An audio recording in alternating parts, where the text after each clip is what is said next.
Good morning, students. How are you all? I hope you all are fine and safe. Yeah, I know that कि आप लोग अब अपनी school को बहुत मिस कर रहे हो बट कोई बात नहीं, धीरे धीरे जब उसका टाइम आएगा ना तो वो भी सेटल हो जाएगा. सो स्टूडेंट्स, अभी आपको ऑनलाइन लेक्चर्स नहीं भरने, राइट? ऑनलाइन लेक्चर्स की जगह पे अभी आप किस थ्रू लर्न करोगे? तो वीडियो थ्रू लर्न करोगे.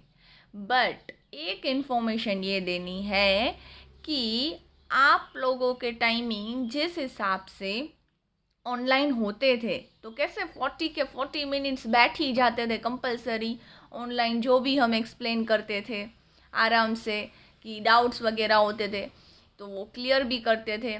उसी तरह आपको जब भी ये वीडियो आए आप लोगों को बैठ ही जाना है 40 मिनट्स पूरी की पूरी वीडियो समझने.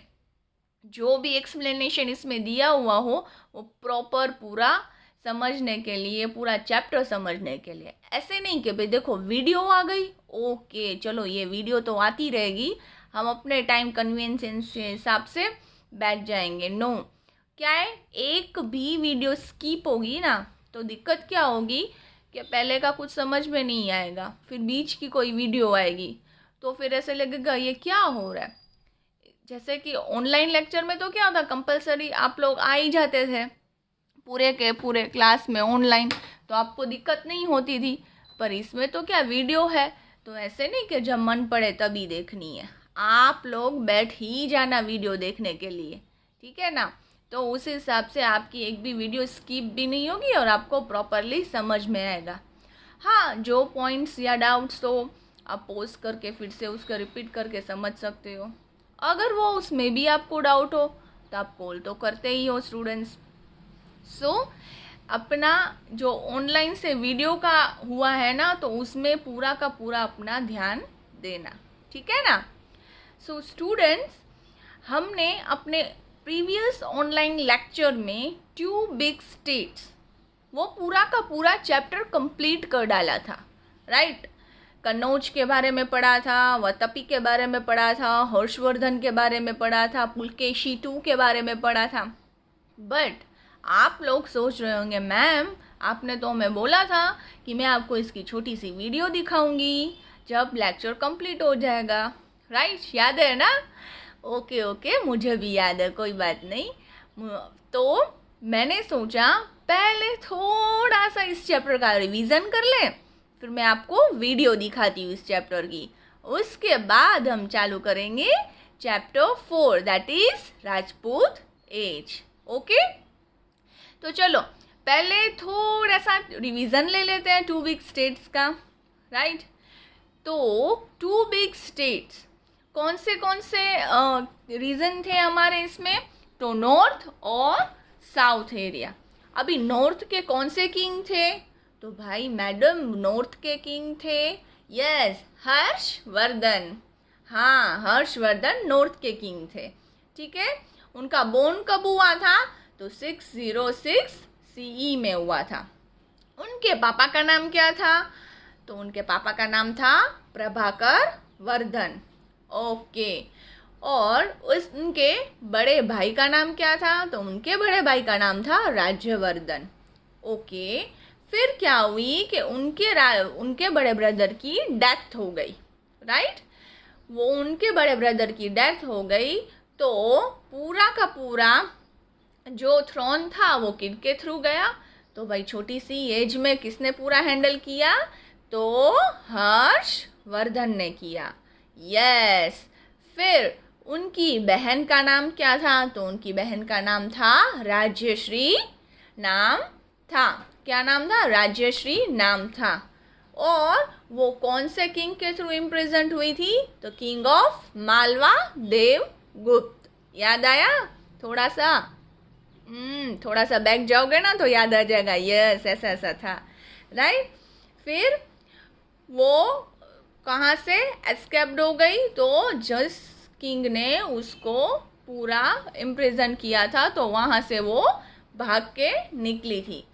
फिर जब हर्षवर्धन ने वो थ्रोन लिया तब उन्होंने क्या किया, डिफीट किया किंग ऑफ मालवा को, देवगुप्त किंग ऑफ मालवा को। ठीक है, फिर मैंने आपको पहले भी बताया था कि उसने अपनी बहन को सती होने से रोका। ठीक है, उसकी बहन वहाँ पे सती नहीं हुई। आफ्टर दैट तो हाँ, एडमिनिस्ट्रेशन की बात करें तो एडमिनिस्ट्रेशन में क्या था, तो हर्षवर्धन बहुत ही मतलब अपने काम के थ्रू बहुत ही उसको क्या थी, मतलब ऐसे बोलते हैं ना कि नहीं, जो भी काम करो एडमिनिस्ट्रेटिव सिस्टम जो होती है उनका पूरा कैसे था, प्रॉपर मैनेजमेंट में चलता था। उनको अपने काम के प्रति बहुत लगाव था, बहुत। इवन दो मैंने आपको बताया था ही even forget to have his meal, वो अपना खाना भी भूल जाता था अपने वर्क थ्रू। और उनके काम में क्या था कि डेली उनका रूटीन किस पार्ट्स में, तो 3 पार्ट्स में डिवाइडेड था। कौन से 3 पार्ट्स, तो first administrative purpose, while 2 other parts were devoted public welfare and religious activity.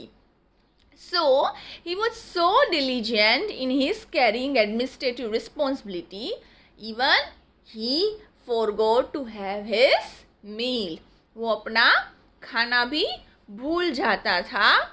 वो इस तरह से मतलब उतने लगाव से अपने काम में था। जैसे कि आप लोग कोई भी क्रिएटिविटी एक्टिव करते हो तो कैसे ऐसे मज़ा आ जाता है, जैसे कि ड्राइंग में बहुत ऐसे मन होता है कि नहीं इस तरह से ड्राइंग करें, तो पूरे उसी में ही कॉन्सेप्ट में कैसे गुम हो जाते हो कि वाओ ड्राइंग करनी है, ये करना है, कोई कंपटीशन होता है तो कैसे क्लास में बोल देता है मैडम हम तो ये भी सोच रहे हैं, मैडम हम तो ये भी सोच रहे हैं। इवन दो लास्ट ईयर की बात करें तो 6th में जब भी असेंबली होती थी तो पता है ना आप लोग मुझे रिमाइंडर देते थे, मैम इस बार असेंबली में ऐसे करें, मैडम इस बार कुछ न्यू करें, मैडम कुछ अलग क्लास से सोचो ना, हमें मज़ा आएगा। यस, उसी तरह एडमिनिस्ट्रेटिव सिस्टम जो थी हर्षवर्धन की वो भी इस तरह से बेस्ट होती थी। ऐसे मतलब अपने काम के प्रति उसको बहुत ही लगाव था इस तरह से। फिर क्या हुआ कि इम्प्रिंट्स लेफ्ट बाय हर्षवर्धन, मैंने आपको बताया था कि छाप जो होती है ना वो छोड़ के गए, तो कौन सी चीज़ें जो हमें याद दिलाती है कि हर्षवर्धन ने ये काम किए थे, तो कौन सी, तो Harshvardhan built many rest houses, wells, stepwells, lakes, mathas and viharas and also prohibited animal slaughter। जैसे कि मैंने आपको बताया था कि कोई भी रिलीजन थ्रू या कोई भी रोड पे निकलते थे या फिर बोलते हैं ना वो यात्रा होती है उनके लिए वो निकलते थे, तो उनके लिए भी हर्षवर्धन ने क्या किया था, रेस्ट हाउसेस बनाए थे। ठीक है, वेल्स इतनी अच्छी वहाँ पे थी, लेक्स थे, बहुत अच्छी तरह से उसने पूरा कंस्ट्रक्ट किया हुआ था। और एनिमल स्लॉटर प्रोहिबिटेड था, एनिमल्स को मारना, उनके साथ जागती करना, वो सब क्या था, प्रोहिबिटेड था। वो कौन सा रिलीजन फॉलो करते थे, तो भाई बुद्धिस्ट रिलीजन फॉलो करते थे। ठीक है ना, कौन सा रिलीजन फॉलो करते थे, बुद्धिस्ट। तो मैंने आपको क्या बताया था कि सिर्फ हर्षवर्धन अच्छे एडमिनिस्ट्रेटिव सिस्टम तो चलाते ही थे, अच्छे पर्सन तो थे, बट वो क्या थे, राइटर भी थे। उन्होंने कौन से 3 प्लेस लिखे थे, तो नागानंद, रत्नावली एंड प्रियादर्शिका। कौन से 3 प्लेस लिखे थे, नागनंदन, रत्नावली एंड प्रियादर्शिका। तो जैसे मैं आपको बोलती हूँ कि कोई बच्चे सिर्फ पढ़ाई में ही आगे नहीं होते हैं, उनको कोई अदर एक्टिविटीज़ में भी बहुत अच्छा लगने लगता है, तो वो उस चीज़ों में आगे होते हैं। कोई डांस में आगे होता है, तो कोई ड्राइंग में आगे होता है, तो किसी को राइटिंग बहुत अच्छे होते हैं। उसी तरह हर्षवर्धन का एडमिनिस्ट्रेटिव सिस्टम तो अच्छा था ही, बट उसको क्या था कि राइटर, ठीक है, उसने बहुत सारे प्लेस भी लिखे। और काफ़ी बच्चे तो ऑलराउंडर भी होते हैं, पढ़ाई में भी आगे, तो भाई ड्राइंग में भी आ गए, उसके बाद चलो और कोई चीज़ ले लो, डांस, तो डांस में भी आ गए। तो हर एक बच्चे को कोई भी काम दिया जाता है ना, अगर वो दिल से करता है ना, बस मुझे ये करना ही है, तो वो किसी तरह कर लेता है। उसी तरह हर्षवर्धन को क्या था कि भाई अपने काम के प्रति एकदम अच्छी तरह से प्रभाव होता है ना, दिल से वर्क करने का, और उसके बाद कोई भी लगाव से काम करने का, और कोई और भी चीज़ें, जैसे कि वो प्लेस राइटर्स भी था, ठीक है, उसने 3 प्लेस भी लिखे, तो उसको ये भी चीज़ करने की बहुत ऐसे होती थी कि नहीं ये भी मैं लिखूं, उस तरह से वो फेमस भी था। इतना ही नहीं, उसने कौन सी यूनिवर्सिटी बनाई थी, याद करो, यस, नालंदा यूनिवर्सिटी, जो वर्ल्ड वाइड फेमस भी थी। याद आया? नालंदा यूनिवर्सिटी के बारे में मैंने बोला था क्यों, उसने कौन सी यूनिवर्सिटी बनाई थी, नालंदा यूनिवर्सिटी बनाई थी, जो वर्ल्ड फेमस यूनिवर्सिटी थी। और उसके कौन से इफेक्ट्स थे, तो फर्स्ट उसने अपने 100 विलेजेस दिए थे, okay, to maintain upkeep, king Harsh give up upkeep and maintenance, ठीक है, कितने विलेज दिए थे, तो 100 विलेजेस दिए थे। सेकेंड थिंग क्या था, हाँ याद आया, वहाँ पे एंट्रेंस एग्ज़ाम भी देके ही लोग पढ़ने आते थे। लॉजिंग बोर्डिंग वहाँ पे वो क्या था, तो भाई फ्री में था, ठीक है ना, याद आया। तो आपने जब लिथो भरा होगा तो उसमें ऐसे भी आया होगा, today's present university and Nalanda university, तो उसमें उस टाइम पे Nalanda university world wide famous थी। सेकेंडली वहाँ पे एंट्रेंस एग्ज़ाम दे के ही कोई भी स्टूडेंट पास हो तो ही आ सकता है। उसके बाद वहाँ पे एजुकेशन क्या थी, तो फ्री थी। खाना पीना क्या था, तो फ्री था। रहने का क्या था, फ्री था। और इंस्टेड ऑफ दैट आपको पता है डिफरेंट बिटवीन दैट है, तो प्रेजेंट यूनिवर्सिटी, तो प्रेजेंट यूनिवर्सिटी में क्या होता है, तो ठीक है एंट्रेंस एग्ज़ाम तो कोई में होती है, तो एंट्रेंस एग्ज़ाम देने की, उसके बाद क्या होता है, लॉजिंग फीस बोर्डिंग, फिर एजुकेशन फ्री में नहीं होती, ठीक है, वो आपको डिफरेंट बिटवीन आए थे। पर उस टाइम पे नालंदा यूनिवर्सिटी में ऐसा नहीं था, और वो यूनिवर्सिटी क्या थी, वर्ल्ड वाइड फेमस थी। ओके, सेकेंड पॉइंट क्या था, लाइफ ऑफ द पीपल। अब वहाँ के लोगों की लाइफ कैसी थी, तो उनके लोगों की लाइफ बहुत ही अच्छी थी। हर्ष के टाइम पे उनके लोगों की लाइफ बहुत अच्छी थी, और वो जो सिंप्लिसिटी से रहते थे, पीस से रहते थे, ठीक है। हर्ष के टाइम पे चाइल्ड मैरिज, पॉलीगमी और सती होना नहीं होता था। हाँ, उसके बाद वो प्रथा थोड़ी सी स्टार्ट हुई, ठीक है ना, और वहाँ पे लोग सिंपली से अच्छी तरह से और वेल्दी रहते थे, ठीक है ना। Gold and silver coins were used for commercial transaction. Ornaments, statue, ivory and carved wooden pieces were exported. Right, याद आया, पूरा एक्सप्लेन मैंने आपको किया था। उसके बाद ट्रैवलर हुइन सेंग, याद आया, हुइन सेंग, यस मैडम, याद आया, तो हुइन Seng Chinese traveler visited Harsh region and studies Buddhism at Nalanda for how many years? 5 years. For how many years? 5 years तक उसने कौन सा रिलीजन स्टडी किया, बुद्धिज्म, ठीक है। तो हुइन Seng stayed in India for 15 years and visited different places. He has described the social, political, religious and conditions of that time. In 640 C, he returned to China via Central Asia and took with his many books, relics and statues. During his stay, he attended 6th Buddhism religion congregate at Prayag. Fine. तो मैंने आपको बताया ही था कि वो 15 साल India में रहा था, 5 साल उसने स्टडी की बुद्धिज़्म एट नालंदा यूनिवर्सिटी में, राइट। और वो चाइनीज़ ट्रैवलर था, वो किंग हर्ष के कोर्ट में भी गया था, किंग पुलकेशी के भी कोर्ट में गया था, दोनों के बारे में उसने लिखा भी है, याद आया। तो ये सब था किंग हर्षवर्धन जो नॉर्थ के थे। सेकंड कौन आते हैं? चलो तो चले जाते हैं साउथ के पास। साउथ के पास चले गए वतापी। यस, अब कहाँ पहुँच गए हम? पुलकेशी के पास पहुँच गए।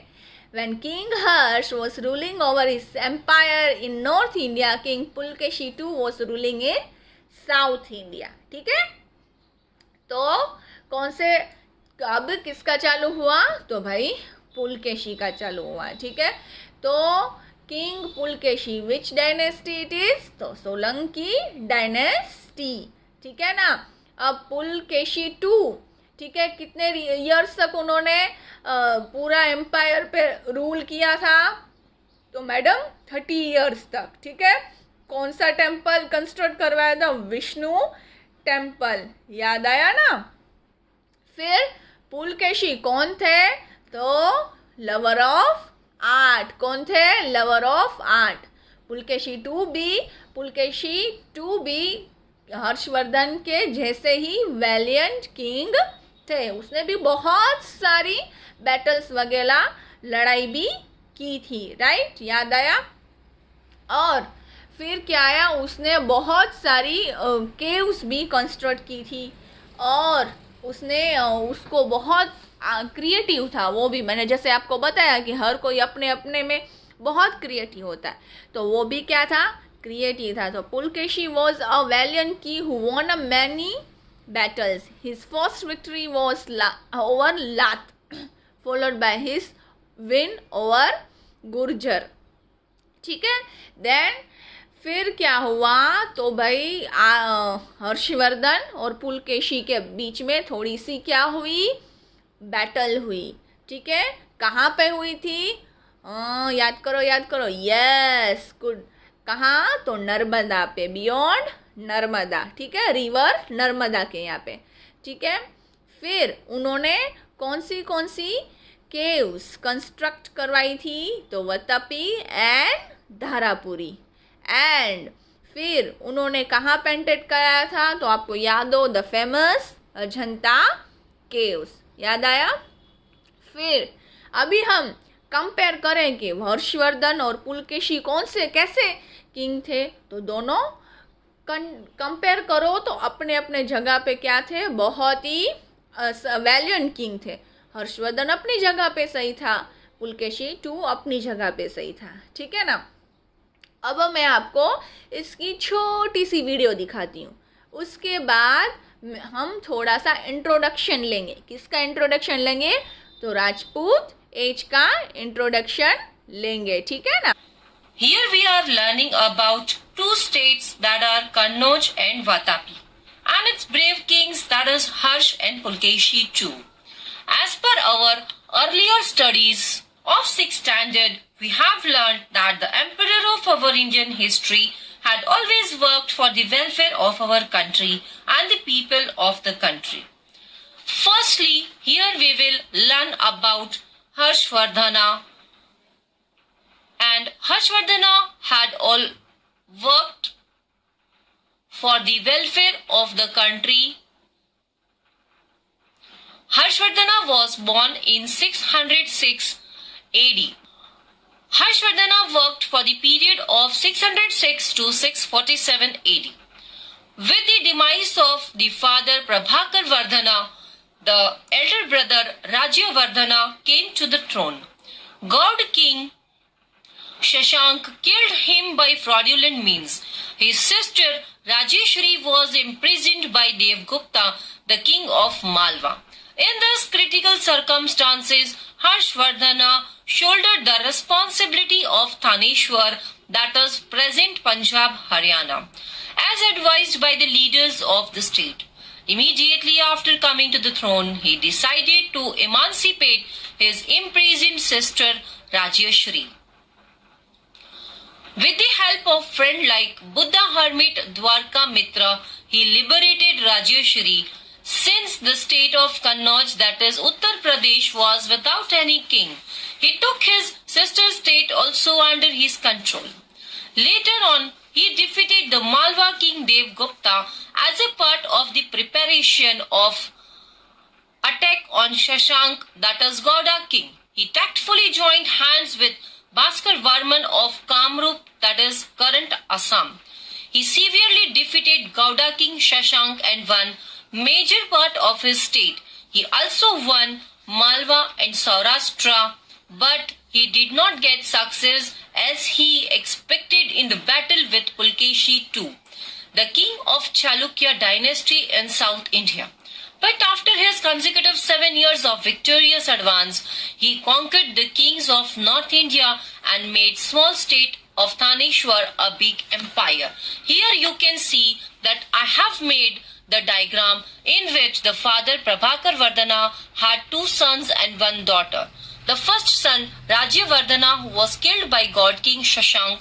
The second son, Harshvardhana, who was appointed as king after elder brother's death. And Rajyashri, the sister, was imprisoned by Devgupta, the king of Malwa. You can remember the things with the help of this small diagram. Harshvardhana used to keep personal watch on the administration of the state. He used to travel extensively in different parts of his empire to supervise the administration. He had divided his routine in 3 parts. The first part was for administration, the second part was for the welfare of public, and third part was of religious duties. He forgot his meals in people welfare, and he was very much just and regular conduct his duty. King Harshvardhana had appointed many ministers for the smooth administration. Here he has appointed commander of the army. The second is Pratihara, that is Dwarpal. The next is Sadhvi Grahika, the foreign minister. The next is Rajdut, Pararajya Mantri. Mahadandanayaka, that is chief justice. Akshar Patalika, the register, etc. The other ministers to look after the welfare of the people and the smooth outflow of the administration. King Harshvardhana also built many rest houses, inns, stepwells, wells, lakes, mathas and viharas. He prohibited killing of animals. Every year he called for the Buddha religious meet, and every 5 years he organized religious congregation at Prayaga. Here congregation means a meeting held for religious purpose. He donated lavishly. At the time of religious congregation, he used to donate till his entire treasure emptied and the ornaments from body were given away. A great poet and writer Bana Bhatt was a gem of Harsha's court. Students, you must be knowing about the 9 gems of the Akbar's court. In the same way, Harshvardhana had gems in his court, and one of them was Bana Bhatt. His famous works were Harshcharitra and Kadambari, unparalleled in Sanskrit literature. King Harshvardhana was also a writer, and he had written 3 plays that were Nagananda, Ratnavali and Priyadarshika. Here I would like to tell you that Harshcharitra had many important things of Harshvardhana's times. Here I would like to conclude with the things that you people have to read the chapter very nicely and very calmly. I will be giving you some hard words and their meanings at the end of the lesson. So children, please read the lesson properly and write down the doubts whichever are there. Thank you.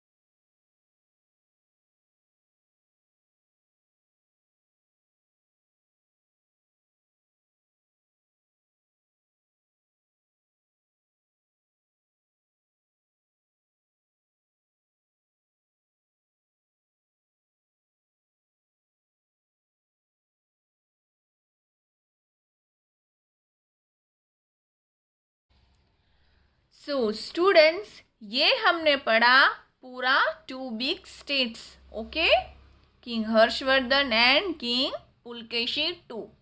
अब हम new chapter start करेंगे which is Rajput as, ठीक है ना। अभी Rajput as में हम क्या पढ़ेंगे, तो हम पढ़ेंगे डिफरेंट डायनेस्टीज के बारे में, ठीक है ना। हर्षवर्धन जो किंग थे, उनकी डेथ के बाद काफ़ी डिफरेंट डायनेस्टीज हुई। कौन सी डायनेस्टी हुई, तो भाई नॉर्थ की डायनेस्टी हुई, फिर साउथ की डायनेस्टी हुई, ठीक है ना। तो हम यहाँ पे पढ़ेंगे चैप्टर 4 में राजपूत एज, जहाँ पे काफ़ी साउथ की डायनेस्टीज के बारे में इंट्रोड्यूस किया गया है और नॉर्थ की डायनेस्टी के बारे में इंट्रोड्यूस किया गया है। पहले वाले चैप्टर में तो हमने यही पढ़ा ना कि नॉर्थ के किंग ये, साउथ के किंग ये। अभी इसमें नॉर्थ और साउथ के डिफरेंट डायनेस्टीज, उनके वंश के बारे में पढ़ेंगे और उसके बाद कौन से जो किंग थे जो फेमस भी थे, जैसे कि पृथ्वीराज चौहान, वो बहुत फेमस थे, ठीक है किंग। और आप लोगों को पृथ्वीराज चौहान के तो हमने टीवी पे सीरियल्स भी देखे हैं जो आते हैं और काफ़ी आप लोगों को पता भी होगा। इस तरह से डिफरेंट डायनेस्टीज हुई, उसके बारे में पढ़ेंगे। पहले हम पढ़ेंगे नॉर्थ की डायनेस्टीज के बारे में, उसके बाद हम पढ़ेंगे साउथ की डायनेस्टी के बारे में, साउथ की डायनेस्टी के बारे में। पर वो अब हम थोड़ा सा स्टार्ट करेंगे पहले से। देखो, पहले तो क्या कि आप ये पिक्चर देख रहे हैं एक पैलेस का, दिख रहा है ना।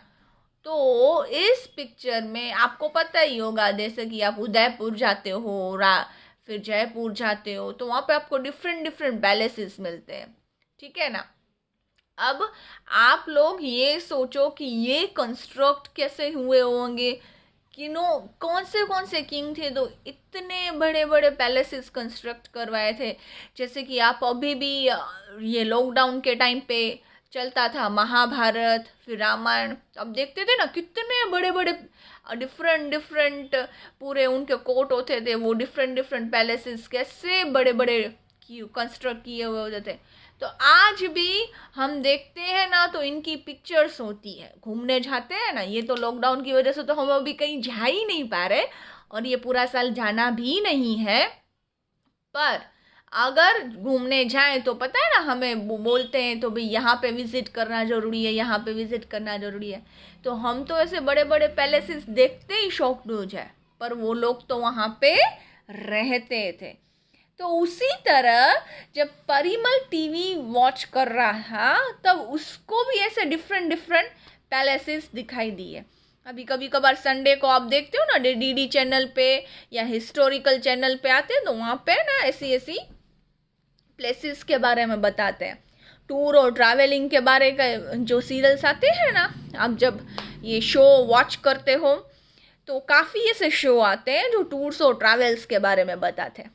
तो उसी तरह परिमल जो है ना, वो भी टीवी वॉच कर रहा था, तब उसको भी ऐसे डिफरेंट पैलेसेस दिखाई दे। तो उसके माइंड में यही क्वेश्चन हुए कि वाह, कौन से किंग्स थे, किन्होंने ऐसे पैलेस कंस्ट्रक्ट कराए थे, कैसे वो ब्रेव थे, क्या था राजपूत एज का, किस तरह से वो ब्रेव थे, क्यों राजपूत एज का इतना नाम है, ऐसे। देन आफ्टर उनकी डिफरेंट डायनेस्टीज के बारे में, तो वो भी इसे कंफ्यूज था, हम जैसे कि अभी आप लोग होंगे, ठीक है ना। ओके, तो इन पैलेसेस के बारे में और इन सब के बारे में हम डिस्कस करेंगे नेक्स्ट लेक्चर में। भाई, किस तरह से उन्होंने डिफरेंट ये कंस्ट्रक्ट किया थे, कौन से राजा थे, कौन से किंग थे, कौन से एकदम ब्रेव किंग थे, उनके बारे में पढ़ेंगे, बट नेक्स्ट लेक्चर में, ठीक है। तब तक मैं आपको एक चीज़ देती हूँ, जितना भी हो सके ना, तो इनके बारे में गो थ्रू होना, टीवी थ्रू होना या गूगल थ्रू होना, डिफरेंट पैलेसेस के बारे में देखना, फिर उनके बारे में सोचना, कौन से किंग ने उसको बिल्ड करवाया था, तो आपको ज़्यादा इंटरेस्टिंग लगेगा। तो आज इस चैप्टर में हमने क्या समझा, तो हमने थोड़ा सा रिवीजन लिया टू बिग स्टेट्स का, फिर उसकी थोड़ी सी वीडियो भी देखी, तो पूरा वो चैप्टर क्लियर हो गया है हमें। अभी हमें उसमें कोई भी दिक्कत नहीं है।